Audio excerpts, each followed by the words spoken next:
Today we have with us some incredible panelists who will be presenting and sharing how art brings us closer to that path to reconciliation. And we're very privileged to have with us Leah Dorian, a well-renowned artist. So Leah, I'd invite you to turn your camera on, and I'll invite you to start and with a brief introduction for the group today. Wow, my favorite artist. She was featured so beautifully. Thank you for the introduction and the land acknowledgement. Well, Mother Earth, she is, if I was to acknowledge one of my favorite artists, is Mother Earth. The way she creates and sustains life and creates such beauty and magnificence. And as a Métis artist, I currently, I live and breathe art. I actually have the blessings of being from Saskatchewan. I currently live outside of the city of Prince Albert, which means I have a little bit of the best of both worlds. I got the city's not far away, but I do have my little country living.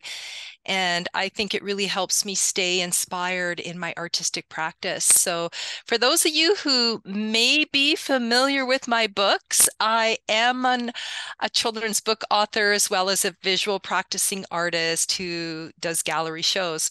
Some of my children's books are all about Métis culture and celebrating all things Métis. You know, because of my age, I grew up in this province when there was just so little stories in the schools about Métis culture, Métis worldview, Métis ways of being on the land and in relationship with each other. That always, I heard at home. I had the great storytelling going on at home, and I had that Métis pride and that integrity that comes along with being from a big, proud, strong Northern Métis family originally connected to Cumberland House, Saskatchewan, River Métis people, the North Saskatchewan River people. And, I just felt a passion to, as I got older and became a parent myself, I felt that having the opportunity to take the Métis cultural knowledge and stories and make them for kids is something I felt I needed to do, and to be inspired by Métis art. Coming from the Cumberland House Métis, it is a beadwork center of expression. There wasn't anything that the community women didn't bead. I mean, everything from your vests, your gun case, hats, mittens, moccasins, vests, everything was expressed with love, and the beauty of using your hands and your imagination together has always been so important to me. And I really value the human hand. As five-fingered beings, we have these beautiful hands that can make and flow such amazing things from our imaginations out into the world when we make things with our hands and put that That is a reality into things. true gift, Leah. It truly is, isn't it? I think that the imagination is something that is creator gifted us, and it's free. I don't have to pay for it. It's literally given to me as a gift from creator. And then it's something I truly treasure. And I feel that using our hands and our imaginations and expressing our own, what we see, what we feel, is just life-giving, and it can change the world, can make it a more beautiful, calm, a place of belonging. And I think that's why I love the Métis beadwork and the Métis arts, and it just has brought me belonging and brought me identity, and it has also brought beauty into the world. I find that people's beadwork is like so signature. It's like our food. It's like our food, right? It can tell you where we're from, and I'm getting so now in my art world and in the community, I can tell different artists' beadwork and the signature things that they put. And I think I love the ability to honor our traditional patterns and our way of doing beadwork, but the new innovations the younger beadwork artists are doing just takes me to the next level. I love that they're putting it's growing, it's innovating. They're doing things a little different, and they're taking other materials and integrating. And, you know, that's the hallmark of the Métis history, is our ability to innovate with whatever materials. I always talk about the Red River cart was an innovation, you know, the York boat was an innovation, and some of our clothing innovated from our First Nations grandmothers to the beautiful fabrics and ribbons and lace that we were getting through the Hudson Bay Company store through our fathers, grandfathers, uncles' trade networks. So as a sewer myself, you know, I really think about all those different things, those beautiful resources, and how it was like you got a box full of goodies. What can you make with it, with what you know, and then put yourself, your identity into that creation. So we've always been innovators, and free to innovate, and free to be creative, and free to express ourselves in the Métis community. It's in our history, it's in the way we dance, the music, and the arts, for sure. So being a part of the visual arts panel today is, for me, a place I really enjoy being. And I hope that, you know, throughout the afternoon, all of you think about, you know, what you learned from the way Métis artists put together their story and share, and then, you know, how it makes you feel and what you learned. And, you know, those are important things, because art is a two-way process. Honestly, it's just, there's a rapport that goes on when you look at someone's creation too. It affects you, and how does it affect you and make you feel. And I hope you'll see some of the joy of the repeating patterns, the feel in Métis art. If you ever get a chance to check out some of my children's books, another book that I have that's a little more recent is Métis Camp Circle, where I really look at the origins of us Métis on the High Plains. And I got to write the story. Gabriel Dumont is the publisher. I got to put all these consciously beautiful images. And if you have like paper, pencils, and anytime I'm talking, I support the doodling, because as a young person, I was allowed to doodle and draw. And, you know, back in because of my age, we had coloring books and, you know, brown paper all over the place. We were allowed to draw in old cereal boxes.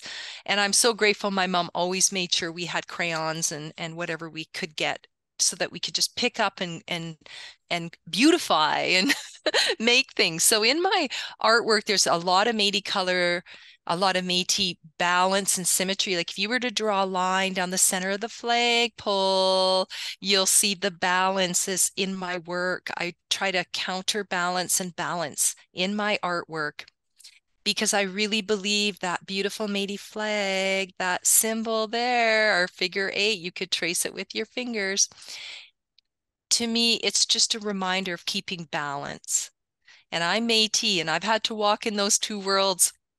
My art walks in two worlds, I walk in two worlds, and I really understand why the old people, the ancestors, those old leaders, why they held council and picked this beautiful flag. Because when I see it, I think of balance. You know, if you draw with your finger, and then you stop at center and look at, you just get the balance on each side, and you can go both directions, and it just never ends. And you're just that flow and balance. And when I see a Métis flag, I do a little check-in with myself about balance and harmony. And I always really think about balanced decision making, that our ancestors had to really think carefully about their decisions. And it's really clear when we lived, you know, in those big family groups, and we were going bison hunting, you know, all in these amazing places, the whole family, and we had to be safe together. We had to, you know, and it was risky too for some of our community, the men riding, you know, running the herd on horseback. And I think about, you know, all those things, and how we had to really have balanced decision making, really calm choices for our community to keep us unified and strong, everyone fed, everyone accounted for. And I think this is the story. If you haven't got it yet, it's a real opportunity to see those origins and those values of being you know, the origins of a Métis and our connection to the bison as well. So the artwork is pretty, my style again, really beadwork influenced. Here's a page.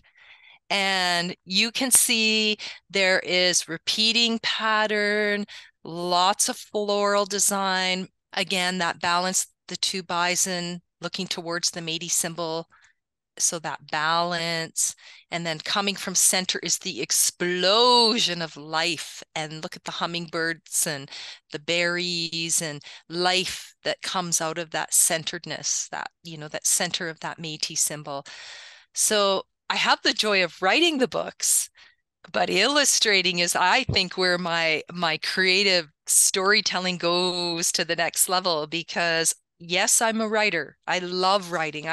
I don't take for granted any ability to write. But there's two types of literacy in my mind, in my brain. I have a visual literacy and the reading, the ability to read, that form of literacy. And I find them, I equally value them. And there are two ways to tell that story. So I love kids' books. I think even adults should read kids' books. And you won't believe it, but even university students can benefit from a good kids' book, in my opinion, anyway. The Métis color combining comes out really clearly. Principles, like I said, of harmony and balance, repeating pattern, lots of flow. I really color combine quite crazy. But I know from watching the old aunties bead over the year, when they ran out of color, they ran out of color. And there was no stopping. There's usually someone needed that piece. So they had to be really innovative of substitutions and taking extra color they had and trading and getting some. So I've always been like combining the most craziest, brightest colors, because of just knowing those stories. And even myself, if I have beads and I try to use everything I have when I'm beading, and I try to be innovative to stretch it out if I know I'm running low, and be creative. And I find it develops a lot of my thinking. And I'm mindful, I don't waste, but it also pushes me to try something I might have not done if I wasn't pushed to the test with supply issues. So that's always cool. I've done it with my painting too. I'm like, how can I extend what I have a little further before I don't want to go buy a whole new tube and use this much and let the rest sit for 2 months. I try to do some pretty cool creative thinking. So creativity just can get us out of things and open doors and maybe take us in a new direction. And when you put those Métis values of not wasting, use everything you have, use your good imagination and mind to get yourself out of things that you're put to the challenge to. Those are the kind of things and they percolate in my books. They percolate in my books. Well, And Leah, thanks for that great introduction and setting the scene for a lot of what we're going to see and talk further about today. We have also with us Tammy Johnson, and I just want to give Tammy a quick chance to say hello, and then if Jason's there, he can jump in as well. Hi. How you doing? Hi, Tammy. Hi, I'm good. So I'm Tammy Johnson. I'm an educator. I've been educating students and adults across the province and across in Manitoba as well since 1988. Currently, I work through ARPDC as a contractor to present on Indigenous issues, but I am Métis, so that is obviously my primary focus most of the time. Whenever I can promote specifically Leah's work, I use hers a lot in my lesson when I'm working with teachers and things like that too, because I think she's an amazing artist and storyteller. I love all the things that she does. A little bit of background about me as well. I am from Red River Settlement in Manitoba. My family was part of the Hudson Bay Company. We're all through the history books and all those things. In Fort Saskatchewan, actually, there's a school in the park named after my great-grandfather, James Mowat Elementary and Mowat Park. And then in Edmonton, a street's named after him, James Mowat Trail are there as well. So that's kind of a little bit about my family. And I'm so happy to be here, and thank you for inviting me. And I'm just going to sit back and let Jason talk now. Thanks, Tammy. Welcome, Jason, Big Charles. We are just so happy to have you with us again on day 4. Kinaraskum din, Madeline. welcome back to those who have been joining us all this week as we join together and walk on this important journey towards reconciliation. Papastem si kasun Namunyaw si kasut Jason Big Charles, East Métis Settlement of Journée. So my name is Whitehorse. My colonized name is Jason Big Charles, and I live on the East Métis Settlement. And I'm very honored to have joined you all this week. For those who have been following along all week, it's been a very exciting and uplifting and learning journey as we were walking together in reconciliation. So, Thank you, Jason.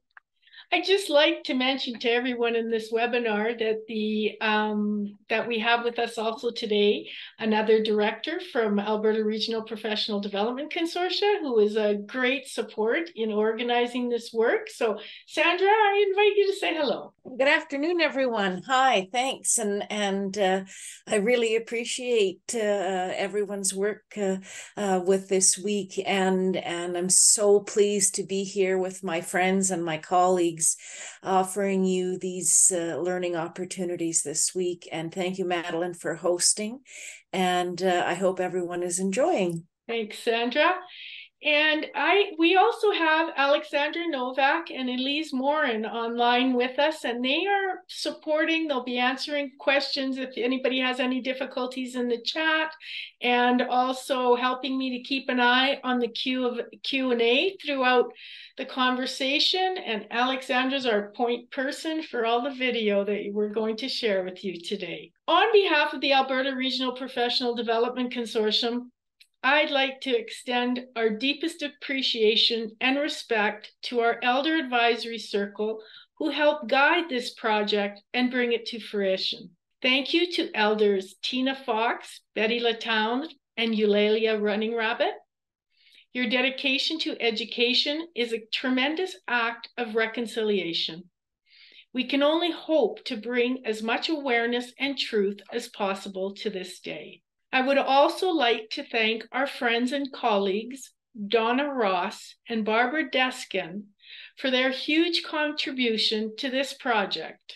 Donna had these words to say about this significant day. Orange Shirt Day and the National Day for Truth and Reconciliation is a day that remembers the thousands of Indigenous children who attended residential school and the children who did not make it home. As part of the learning of the impact of residential schools, Orange Shirt Day and beyond guides an approach to share the true history with educators, students, and school communities. It is a time of remembrance and reflection about the impact it continues to have on many Indigenous people. On Orange Shirt Day and beyond, resources honor, respect, and foster ways to learn about the legacies of residential schools, but they also commemorate Indigenous ways of knowing, doing, relating, and being by promoting positive stories of hope and resiliency. The guidance of our Elder Advisory Circle has prompted a decolonization framework to share a deepening perspective as their own personal stories of painful memories were shared. In turn, they recommended ways in which we should teach about these important discussions about residential schools and beyond. And we are thrilled with the offerings that we've been able to organize and promote this week, and today's conversation around the importance of art and that revitalization of culture. And I think we saw when Leah, in her introduction, the importance of that culture and that belief in who she is. And we are so fortunate to have her here with us today to share her story and to guide us through our exploration. So today, our first video is of Métis art, and Leah has really started by setting the scene, but I'd like to invite her to see if she has anything more to add, or Tammy, before we share the video? I love this video. I hope you all enjoy it. I've been just love the content, and there'll be so many opportunities to really talk more. Tammy and I can, like, I'm sure we'll just roll with it. So yeah, enjoy it. It's such a professional, well done video, and with Métis community members featured. So enjoy.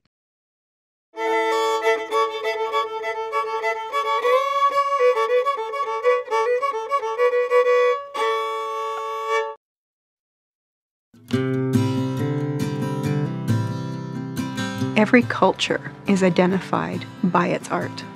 What it is that makes it unique, what identifies the artwork as Métis, that's really important. Métis art is important to Métis people because it expresses some of the traditional art forms: capote making, sash making, beading, and weaving. They come from both European and Aboriginal art forms, but together they mesh into something new. I think that's what the Métis are proud of. Métis beadwork, the style came from the Grey Nuns teaching the Métis their folk art, their European folk art. They started getting the French embroidery patterns, seeing what they saw in nature, even telling stories in their beadwork. And so they came up with their own style of beadwork. We were called the flower beadwork people. Everything from the earth, so flowers, tendrils, leaves, berries, sometimes roots, all of that's in there. A lot of people don't really see the absolute craftsmanship of the Métis beadwork that these women were doing in the conditions that they were living in. They were hauling wood, they were cooking, cleaning, and yet they took the time to make these pieces of beadwork that were absolutely beautiful. The beads are so small that I've often wondered, how can you do something so intricate by coal oil lamp, by candlelight, or just by daylight, and probably without reading glasses? One of the teachings with beading is teaching patience, and it doesn't happen fast. There's no instant gratification in beading. There's life and there's a breath in the work that you're doing. And you have to slow down, and your heart rate slows down, and your breathing deepens, and there's just this connection that happens. I love the sound of the thread being pulled up through the fabric, up through the hide. There's just something so alive about it.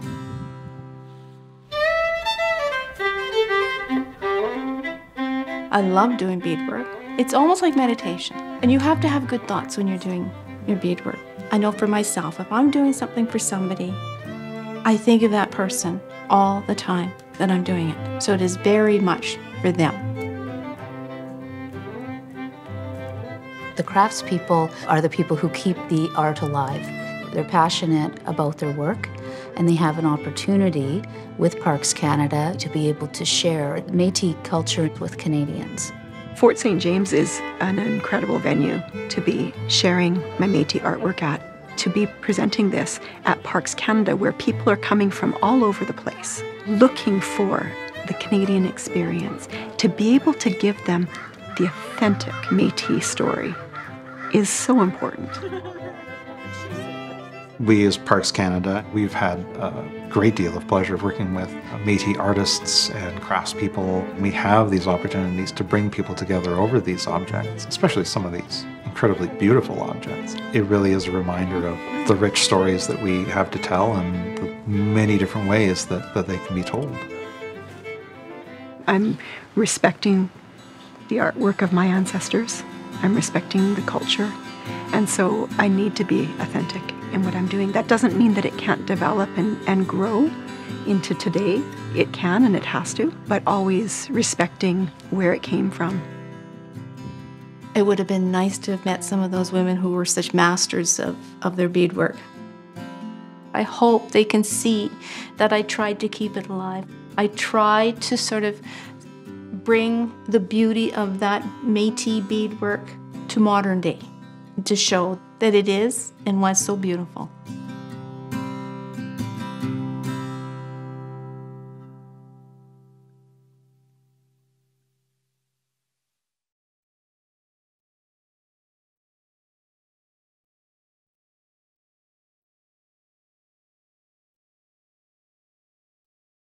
It truly is a beautiful, beautiful video. And it really gives you pause and shows you that importance of participating in that art for those women that are featured there. And I think, Leah, you shared some of that. So I'm going to pass it over to you to continue bringing light to this for us. Yeah, I've used that video for years. I know many of the people in the video. Alicia Shepherd is certainly one of my favorite Métis artists. She's close in my generation. And, you know, to watch her honor those traditional patterns and styles, but take that little innovation step. Like, you know, if you noticed in the video, she had a nice little collar. She did beadwork around a collar of one of her outfits she was wearing, but she has that really beautiful traditional palette on, you know, you saw her working and stitching and, you know, working on some of those really old patterns. And it's just nice to, you know, hear her speak and talk about that in her practice as well, much like my own, is she's rooted in past, but she's allowing some degree of innovation and really connecting with the culture. The teachings I is where I just really find the work gets so meaningful, especially when you're finding a community pattern. You know, I remember community members finding in an old box some of grandma's patterns, you know, their grandmother's patterns, and like on like just the coolest things, flour sacks and paper and whatever. And, you know, literally redrawing, you know, and mimicking those finds is just so belonging, so wonderfully healing, connecting the generations. So there's a lot of really great gems in that short but powerful video. Tammy, did you have anything else to add? Because I know that I could probably go on way too long. Okay, I like listening to you talk. Yeah, I've also used that video before in teaching, and again, like I said, it made me tear up again. I think because of where I grew up, people had to hide who they were. And so we weren't allowed to learn these things. So I'm learning them now as I get older. So it's so important to me in the work that I do, and to learn, like you said, these teachings that I'm receiving from people, you know, other Métis women or Cree women that I'm with. And every time I get that, I recognize, Ben, yesterday I was talking about that with my friend, and she teaches me things. And I'm like, these are things that have come from Indigenous women for thousands of years, and from our European, you know, ancestors that came here, that melded together for a few hundred years. So I'm getting this knowledge from so many generations, and hopefully can bring it forward. I thought I'd also share too, I don't know if you've seen this, is from Manitoba, but or if it's going to be blurry. It's going to be blurry probably. Sorry. No, it's not going to work. It's going to be blurry. It's a Manitoba flag actually for the Manitoba Métis Federation, and it actually has beadwork on it. I wish it would show better, but it's got the map of our homeland on it. If you unblur your background, you'd be able to share it. The one thing I forgot to say after the video was I wanted to point out how it was Leah's art in the video. So we'll talk more about that later. But please show that. So I just wanted to show, because it has, because we're called the flower beadwork people. And this is, we're having consultations across the provinces over the last year for our treaty. And based on the Manitoba Act, which is what Louis Riel had drafted it for originally. And he called us the Red River Métis, but the flower beadwork people. And so I love how that was all brought together and talking about that, and those traditions being passed on forward to our generations, especially to those who lost it, is really important that we have that out there. Tammy, you just made me think about Lisa Shepherd from BC. She currently lives in BC. She actually did a beaded map of the Métis of BC. So wow. Kind of like what you're doing with your Manitoba Métis flag. She literally, I think with one of her family members, they plotted all the Métis communities, fur trade posts, and she beaded it and painted it. It's just tremendous. So if anybody wants to go do some research, again, that mapping and that place and having that beadwork being a big part of our mapping now, like Métis women, we find a really neat way to beautify anything and to bring it home to heart. I love it. Yeah, reuse and recycle from the day one. You know, we saw in the video women, and we're talking about women and beading, and we got a question on our Q&A board, which is is beadwork only for girls, or can boys do it as well? Thanks for the question. I know for myself that I was taught everything. My cousin was like my little brother. We were taught exactly the same things. And I did the same thing with my children.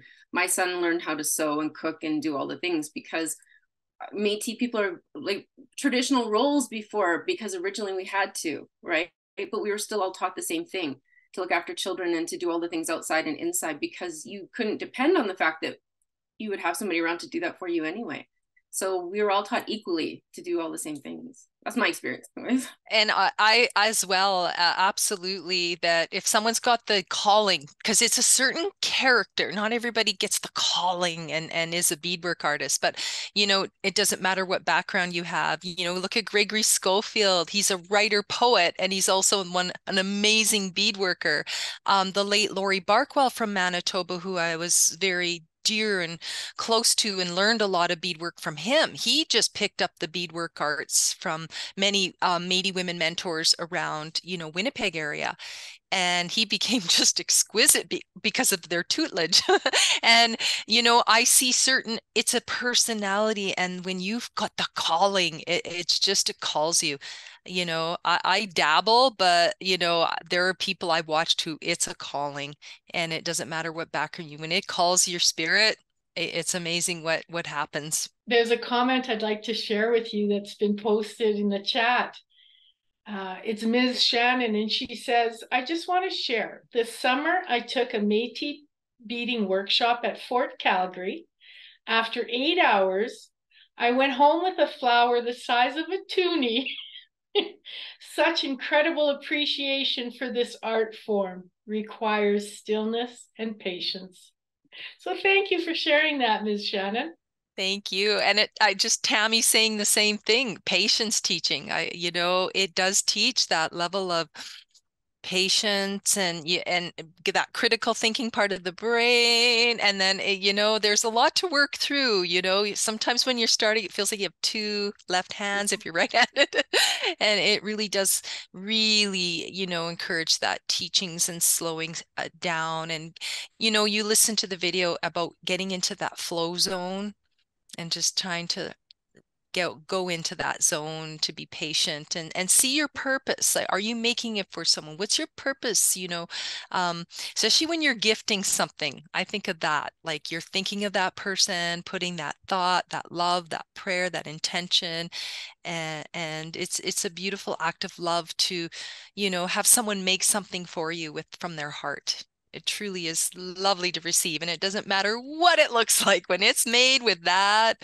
It just feels good. Yeah, made with love, right? The next question from Candace is there any beadwork featuring foxes? Myself, I haven't seen directly any with foxes in it. I'm gonna think hard, but it's an interesting question, Candace. Do research.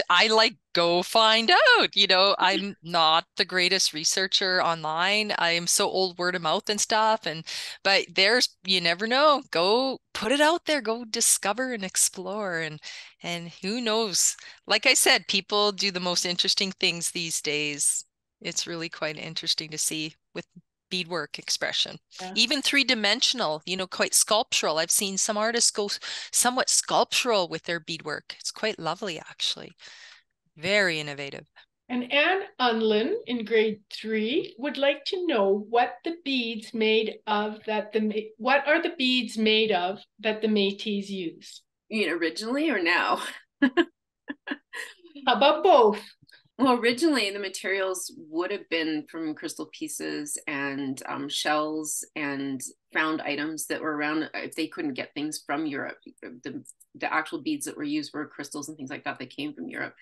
Now we all go to the beading stores at the mall. I have a membership and I get points. And they're all made out of pretty much plastic unless you want to spend more money and get the crystal ones. And they're different sizes. Usually the 10 ones are the ones that I get.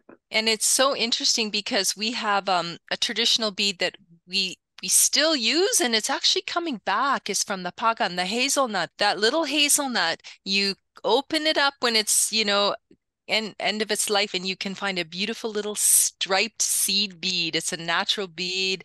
And my grandmother used to make all her rosaries with that beautiful hazelnut bead, some beautiful, and incorporate it into some of her beadwork, that beautiful bead, traditional bead. And I've seen some choke cherry seeds too, with a little hand drilled hole.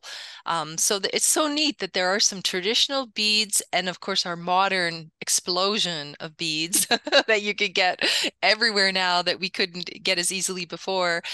But I'm really excited. It's funny, I usually wear a piece with both the traditional, the new beads and the traditional beads. I see these younger artists are mixing. They want to know the old stuff, what they got in the fur trade, and then they want to take it in their own way. So I just see this amazing search and explore and discover. And I love how they're asking, though, before we got the seed beads and all the trade beads through the Hudson Bay Company and Fur Trade Network, what was used? And like Tammy laid out some of the amazing materials we did use, but they're asking that without even being prompted.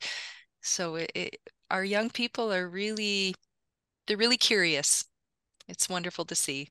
I don't know if anybody mentioned the spirit bead. I don't know. Do you want to explain that one? You want me to? Oh, so the beadwork is not meant to be perfect, right? There's always going to be an error in it. And a lot of the time it was done purposefully, especially if somebody was a very gifted and skilled bead worker. They would do it on purpose, and it's called a spirit bead because we want to make sure that we're still showing humility to Creator and that we're not saying that we're perfect or better. So we actually do on purpose. Sometimes it's a different color or it's a little out of sequence. So it's always interesting. You have to search and look for it, which is always kind of cool. Fun to try to do too. Oh, that's a cool activity for us when we get to look at some beadwork. Thanks, Tammy. No problem. We have quite a few questions, so it's great. The classrooms are sharing with us. So here we have from Dewberry School, a grade 5 student. His name's London and would like to know, do you ever create beadwork with ocean animals? I'd love to. But I have, if I lived on the West Coast, I would totally know that ocean animals would be in my work big time, like big time. Now I have gone to the interior, and salmon tends to get into my work a bit, especially because I do have family living in the Skeena River area now, and just the salmon teachings that a lot of Métis from BC come with and share when they come home to Saskatchewan, a lot of working and living now. And so it's amazing how you for me personally, I like to know something really well and observe it and live with it before I actually represent it. And I just haven't got enough to the West Coast enough. I want to get there more to really sit with that, imagery of the ocean and whales and sea lions and all those beautiful creatures that inhabit that ecosystem. But right now I'm in central Saskatchewan. I'm pretty landlocked, so I don't foresee a whale anytime soon. But if a Métis artist ever collaborated with me and said, get your over here, we're doing something together, I bet you that would end up in my work. But a lot of my work is just really authentically grounded in what's in my world. And like I said, coming from sort of central Saskatchewan, you're going to see the little creatures of Saskatchewan, big and small, the flora fauna of Saskatchewan, the river influence system in my work. Lots of bison in my work. We're really blessed because we're really starting to bring the bison back in Saskatchewan. We have Wanuskewin now has a herd that they've introduced to the land, and Batoche, the historic Batoche, is getting a herd. They're putting a herd back on the land after all these years. They have a big management plan. It's going to be exciting. So I can't wait to go see that. I believe we might be getting them introduced in the spring. That's wonderful news to have shared. We did have a story the other day on the white buffalo and the importance and the hope that it demonstrates for your culture. Next, Hamlin's class would like to know if the painting technique that looks like beading would be called pointillism. Well, I'm not the artist. I think there is some of it I've seen that has been done with pointillism for sure. I've seen some of that. But then I also know that when I've seen some artwork, it's also been freehand as well to make look like beadwork. And that's what I've seen more often than not is the freehand. And I think that's most Métis artists originally, that is how they learned how to paint, if I'm not mistaken. I'm a musician and dancer, not an artist. Good job, Tammy. You absolutely, I totally agree. That's exactly what I've observed as well. Well, I think we're getting some great questions. Lucas, a grade 5 student at St. Anne, would like to know if you've ever beaded a sports team theme. I haven't, but oh my gosh, have so many community members do. Like, I mean, I've seen it on baby moss bags. I've seen it on, like, I've seen people's favorite sports teams on a lot. Bag. Yeah, a totally drum bit. I mean, people are passionate about their sports and logos. Yeah, the Winnipeg Jets are beaded on everything. Is that right? Oh yeah. Oh, that's cool. Very cool. I know in the lacrosse world, we've often seen it on the bags or, you know, the team logo. So beautiful. I can't imagine all the work to do our whole team's worth of bags. Yeah, incredible. Next question. How long have the Métis been beading for, and how many years has this been a beading thing? And that's from grade 3 class. And I'll just add that they asked also, what kinds of things do the Métis bead on? Oh boy, there's so much. Well, the Métis we predate Canada, you know, by about 200 years. So we've been picking up that art form for many, many generations. And I guess clothing would be like such a big part of decorative, like beading on moccasins and the front and the sides and the parts of the moccasins, mittens. You know, my father had I've inherited some beautiful beaded gauntlets made on moose hide, beaded on moose hide. You know, I've seen the hats, vests, like there's just clothing because of being a mobile people in the fur trade. We chose to decorate a lot of our working clothing. Our clothing was so important for our visual identity and trade. And our signature beadwork was like literally advertising. The best form of advertising you could get is wearing all your beaded regalia out in the community, and they knew what you could get. And someone would say, you know, one of the beadwork artists of a community say, look at that person, look at the beads, go talk to them. I think I can get some of those colors from them. So it just really, you know, it's so intergenerational now, and it predates the formation of Canada, and it starts with our origins in the fur trade. So that's something to be really proud of as Métis people. We've had so many generations now and years of the art form. One last question. Somebody's worried about you. They want to know if anybody gets hurt while beading. Sore thumbs. I have a friend who made a really great suggestion to use moose hide. So when we have moose hide for drums and things like that, and take some of it and make an actual thimble. It works better than like a manufactured thimble. So that's what I'm doing next, because I have some left from doing a rattle. So I'm gonna do that. But yeah, thumbs hurt. I just thought I'd screen share. Someone put a link to a beaded fox they found. So cute.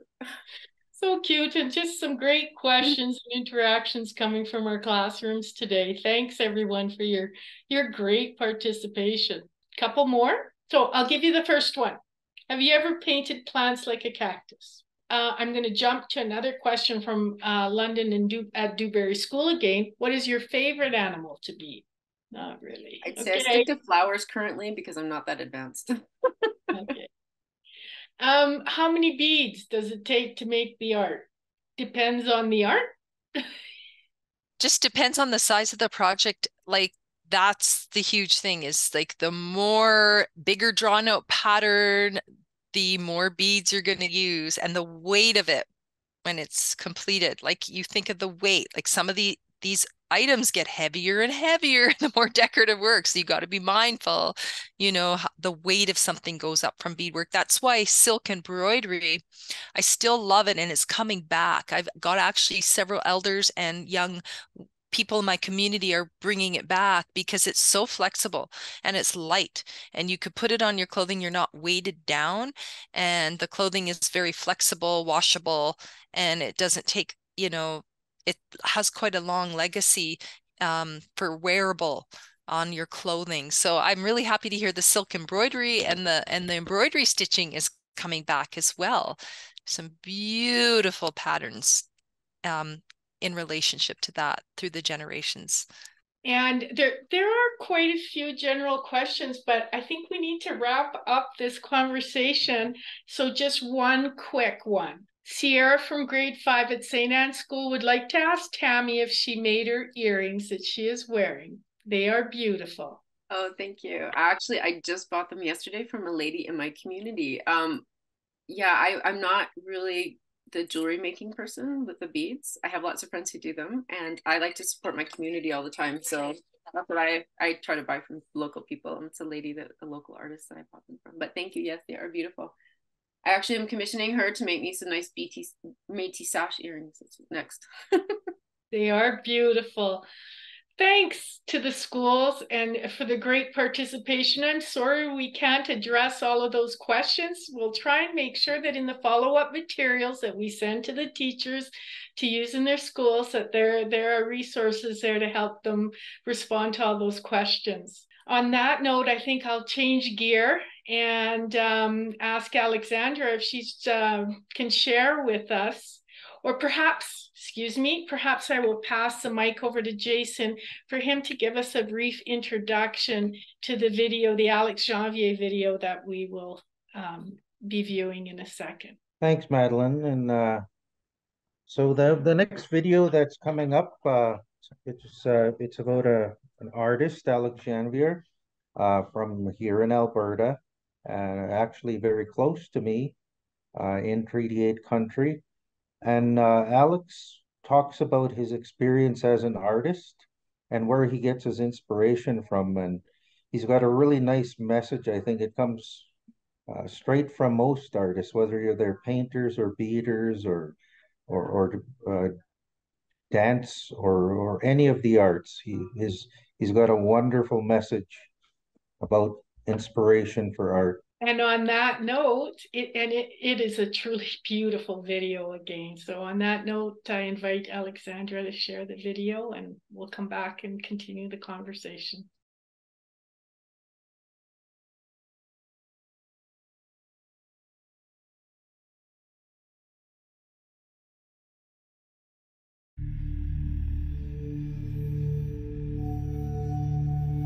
I was asked once where I got my inspiration from. After thinking about it, these are the words that came. From everywhere, from the land, the sky, stars, moon, sun, the universe, from earth, land, water, woodland, prairie, mountains, and people.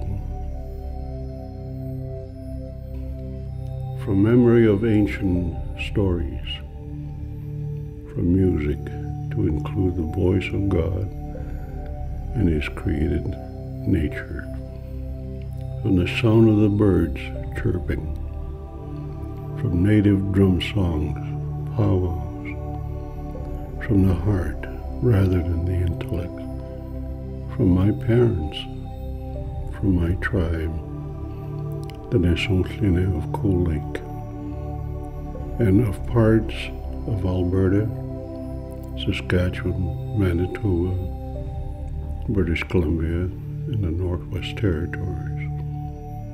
From my Creator, the chief of all creators in the finest art.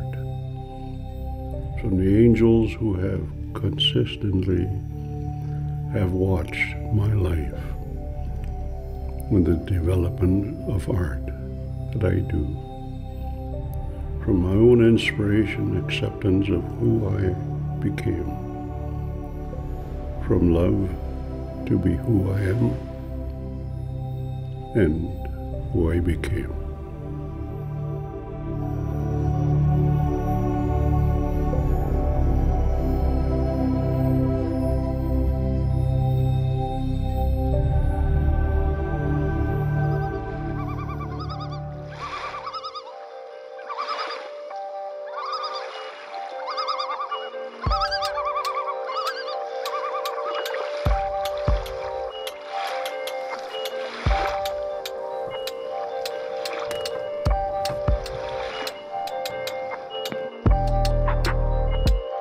Well, I've been an artist since I was 14.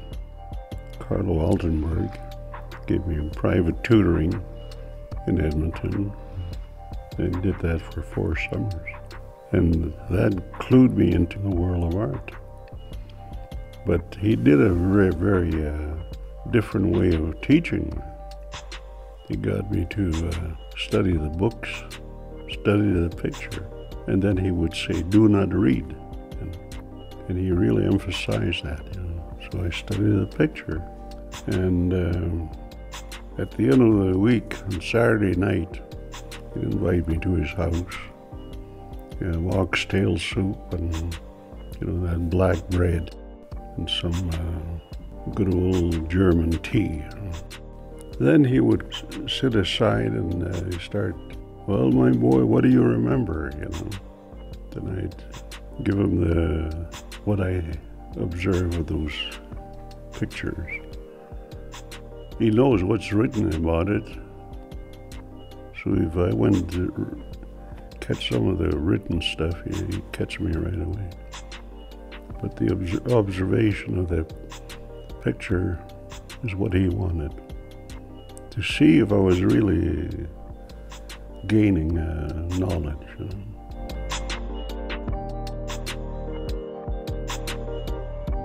I believe that with a residential school, what happened and what took place, to never forget it. You can't. But the one thing that happened in my favor was I could do art. When I did art, I was just out of the school. I was somewhere else. And maybe that's what saved me from going under, you know.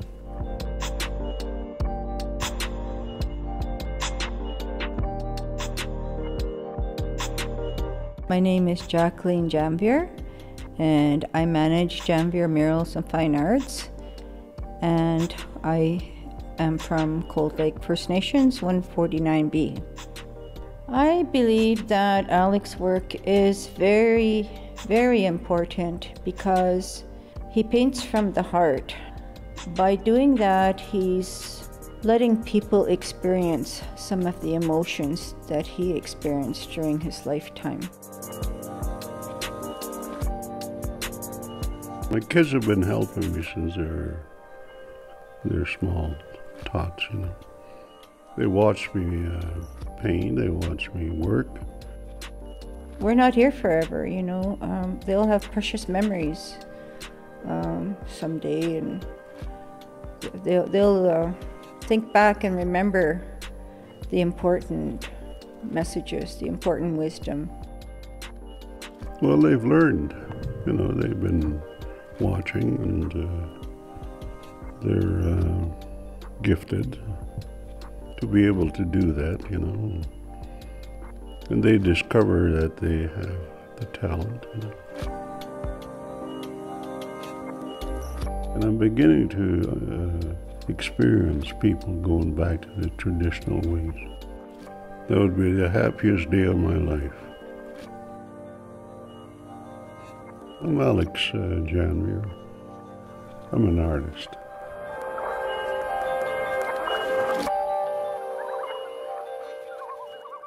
Thanks so much, Alexandra. Welcome back, everyone. Beautiful video. What a story. And he is so well renowned. I do come from the Cold Lake area, so I don't know if it's because I come from there, but when we were shared this video, I was like, oh, okay, that is a name I recognize, and beautiful, beautiful art. So Jason, let me pass it over to you, and I will open the Q&A and see if we have anything related to this video yet. Not yet, but I'll let you start with the debrief. Thanks, Madeline. And yeah, Alex had a wonderful message about, I guess, inspiration for, like I mentioned before, artists in general. Any of their artwork is really influenced by their experiences and by how they're feeling at that moment when they're creating that artwork. And I think it's all about expressing the feelings that you have. Another message from his video was also about the importance of looking at things visually and taking from it what you can, not only things in nature, but things, artwork, or what he talked about is mainly nature, and how his mentor used the books, but asking him to focus on the pictures in the books, and then asking him at the end of the week, what do you remember? Because that speaks a lot about our personal experience. Like when each one of us looks at a piece of artwork or even looks at nature, each one of us, depending on how we're feeling at that moment, each one of us will see something different and look at that in a different way. I know even in relation to what the video you watched previously, I myself am a beader. So that answers that question as well. Can boys bead? Yes, I am a boy and I do bead. Oh, But fantastic. with the beading as well, the same kind of experience that Alex talks about.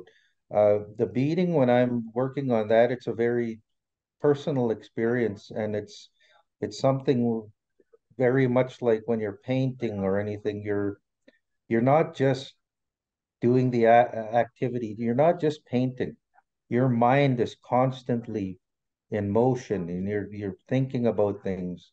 And in most cases, you're finding that balance, like Alex said, inside yourself, and you're balancing your mind and your spirit and your body, and trying to have them work in harmony into the work you're creating. And very much like Alex's message, I was given the same message about beading, where I was told that when you're creating a project, or when you're beading something, go into it with at least a balanced feeling. Don't go into it with anger or sadness or bad feelings, because that will go into the work you're creating. So when I was taught how to bead, I was told always bead with a happy heart, because all of that happiness is going to go into what you're creating. And I think that's a really good message for everyone. Anything we're creating, whether it be a painting or a drawing, or a piece of music, it's a good, really good traditional teaching to do it in a good way, because that's the energy you're putting into there, and that's the energy that that piece is going to give to others as well. And I think I'm sure painters can really show that uh, in their paintings a lot better, because you've seen paintings where maybe sadness does come out in their painting, or maybe sometimes even anger or excitement. Those things come out in their work. Uh, so any kind of artwork that we do like that is very much tied to our mind and our spirit. Like myself, like I said, with the beading, I always go into it with a happy heart, even if I'm not fully happy. Like any art form, it's completely therapy. It brings me into balance, and it just calming. Uh, you're just you and your body, your hands or whatever you're working with, and the material that you're working with. Those are the only three things that are interacting right then. And that's the most important thing sometimes, is to have that time with yourself, creating something. And it's almost like having that talk with yourself, and working things out. So my wife as well does a lot of beading, and I know somebody was asking how many beads does it take to create. So this is like a piece that she made, and you could see the size.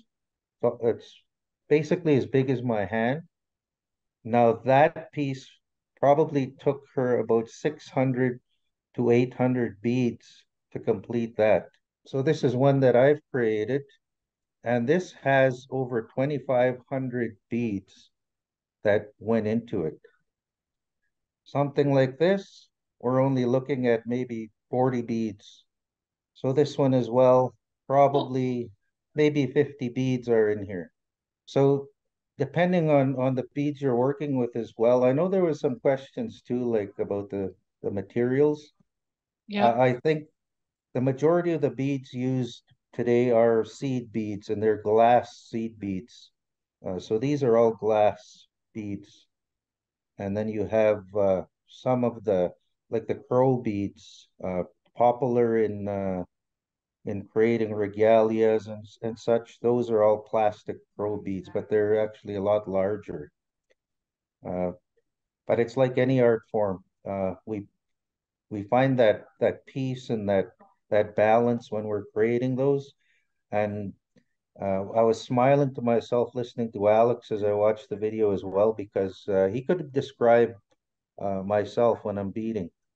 Just those thoughts that he had about his artwork, especially when he was talking about going back into time while he was creating his works and remembering the teachings of his grandparents and his parents. And it's almost like having a time machine inside your head and going back to those moments as you're creating your art. So he has a wonderful message about an artist and themselves, because when we create, we don't necessarily create for other people. Artists usually create for themselves, for that inner healing. You've just so well captured, I think, the underlying theme of this week. And I think for some people, that happens for them in their participation through the arts. And for some people, like we saw, it's that participation, that sport that gets the adrenaline running, like the Indian relay race. But I think what we're learning and discovering this week is how important it is for a culture to have those ties that bring them back to previous generations and to really help them ensure that balance in their life. I really appreciate the way you just captured that, Jason. We are nearing the end, and I'd like to maybe just invite Tammy and Leah to turn their cameras on and join us. I haven't seen any questions added to the Q&A, but I'd just like to maybe do a little round table and see if anybody has anything else they'd like to add as we wrap up. Leah, I can start. I just don't want to lose my thought. You know, when I get to see the elder statesman of Mr. Janvier create in his own space, I think that's the main thing I want to leave in a final message is to the students. Create your small space. It could be the smallest little space. Maybe all you have is a little section of table, but treasure that you made the time and the space. And because that's one of the things that sometimes if we don't make a little workspace and a creative little space, it's hard to just jump in and get started. And I encourage everyone to just like make their space, create a little space, even if you know it's only for that 20 minutes, half hour, it's your little creative studio space. And once you know that making that time, place, and space can get your inner artist going in ways. And I'm really lucky and I'm so blessed that I actually have a studio in my home that I create out of. And I just appreciated watching the video because we got to go inside one of the most respected Canadian artists, you know, in Canada and saw in his studio. So what we can learn, create your space, and then it can open the door to your creativity. So that's the one message is make your creative space. Love it, Leah. Thank you. Tammy? Hey. I'd say, like I said, I'm not a visual artist myself per se. You know, I've done a lot of things over the years in sewing and learned all the handmade things, you know, that went along with growing up as we do. I think to me, is particularly from that video, the importance of really listening to our older people and really carrying the teachings that they give us forward. They're so important, right? And that's not just our culture, every culture, right? Because I get it from both sides of my family, you know, and the European and the Indigenous side. And just how important that is to pass that on and to remember those teachings, because they're really important. We don't think when we're young, you know, we think we know a lot of things. And the older we get, we realize how very little we actually do know, and how wise those people have been, and how much they can share with us, and how I carry that in my heart. The things my grandparents told me. Actually, when you guys were talking about that, I started to tear up and thinking about my grandpa, and, you know, many of the things he taught me. And you know, like last night I see the full moon is going to be out tomorrow, and it's a harvest moon, and he was a fisherman, and so he taught me that was his favorite moon. That was his favorite time. And I remember last night watching it with my friends and telling them about it, and just having the memories of him, and just the happy thoughts I had of the teachings that he gave me about different things, about constellations and the sky, and, you know, it just brought that back. And I think those are things you can never be without, and to remember to listen to them is really important. Beautiful final words, Tammy. And Jason, do you have any last words to share as we close? I guess just to sort of echo both Tammy and Leah, that cherish those moments when you are able to create, especially now. It's with all of the background noise we always have going on, it's hard to find that time. We've got the phones, we've got TV, we've got iPads, we've got TikTok, we've got all of this background noise that tends to drown out our voice, our inner voice, ourselves.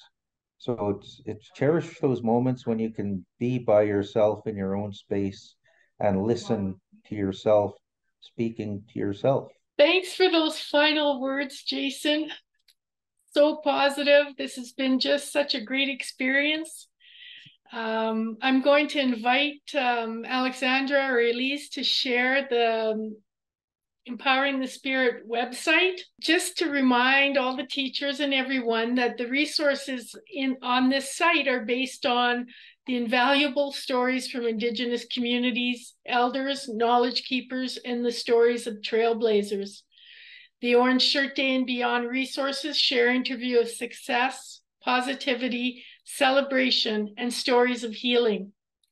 The legacy of residential schools is intergenerational and continues to affect the healing of Indigenous people across Canada. The resource materials are to support educators to closely examine the legacy of residential schools as they demonstrate how to embed understanding of what it means for Indigenous and non-Indigenous in Canada to work towards a better future for all, and importantly, to work towards reconciliation. It is our hope that you use the lessons, guide, and resources to support your journey and your students' journey through reconciliation. Today's webinar will be available on our website. You will get a recording now, but we will reformat it a bit, and we will add some French captions to the resource, and we are creating some accompanying resources if you would like to return or share the information or go further on any of the topics. From the bottom of my heart, Tammy, Leah, Jason, it was very inspiring to hear you today and your perspectives on the importance of art and culture on our journey to reconciliation. I thank you all, and I thank all the teachers that are here today for taking the time and bringing their classes to join us.